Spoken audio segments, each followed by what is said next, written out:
Сәлеметсіңдер ме? Дүниетану сабағын бастаймыз. Екінші сабақ. Сабағымыздың тақырыбы менің ата тегім.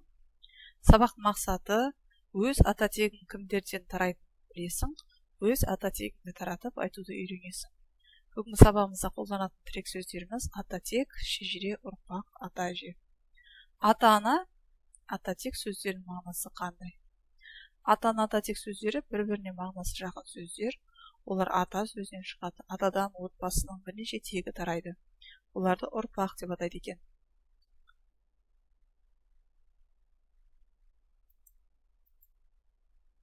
Арман мен Дәуреннің ата тек бәйтерегі. Суретке қара. Ағайынды Арман мен Дәуреннің әкесі мен анасы жағынан тараған туыстарды қалай берген? Олар жайлы не айта аласың? Кез келген адам өзінің ата тегін білуі қажет. Біз өз ата бабамыздан тараған ұрпақпыз. Жас ұрпақ үлкендердің берген тәлім тәрбиесінің санасына сіңіріп өседі екен. Мысалы, Арманның және Дәуреннің ата тек бәйтерегі бұл. Ағайынды Арман мен Дәурен әкесі жағынан тараған туыстары атасы мен әжесі. Ата мен әже отбасындағы басты адамдар, олар әкенің ата-анасы. Ата мен әже өте ақылды, мейірімді жандар, немерелерін жақсы көреді. Сендер жақсы істерімен, өнер білімдерімен ата-әжелеріңді, ата-аналарыңды қуанта аласыңдар. Ол қандай іс, қандай өнер болуы мүмкін? Үлкендерден отбасы альбомындағы туыстарың туралы сұра.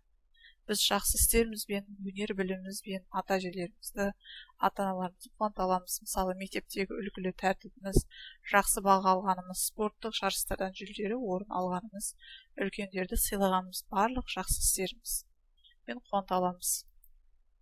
Өз ата тегінің бәйтерегін жаса. Тапсырманы ата-анамен бірге орында. Атаның отбасы туралы әңгімесін тыңдап, сені ол әңгіме несімен қызықтырды? Ата тегін бәйтерегісі атамыз жазамыз, әжемізді, әкеміз, анамыз және бауырларымыз.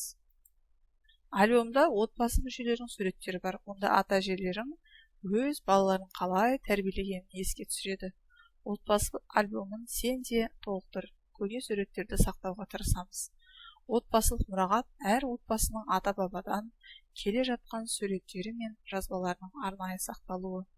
Енді менің атам тақырыбына ауызша әңгіме құраймыз. Менің атам. Менің атам әлемдегі ең ғажап жан. Ол үнемі маған ақылын айтып, дұрыс жолды көрсетіп отырады. Менің әдепті де тәрбиелі болып, ер жеткенімді қалайды. Менің атам өз ортасында туған туысқандар мен ағайындар арасында сыйлы құрметті. Барлық адамдар менің атамды құрметтейді.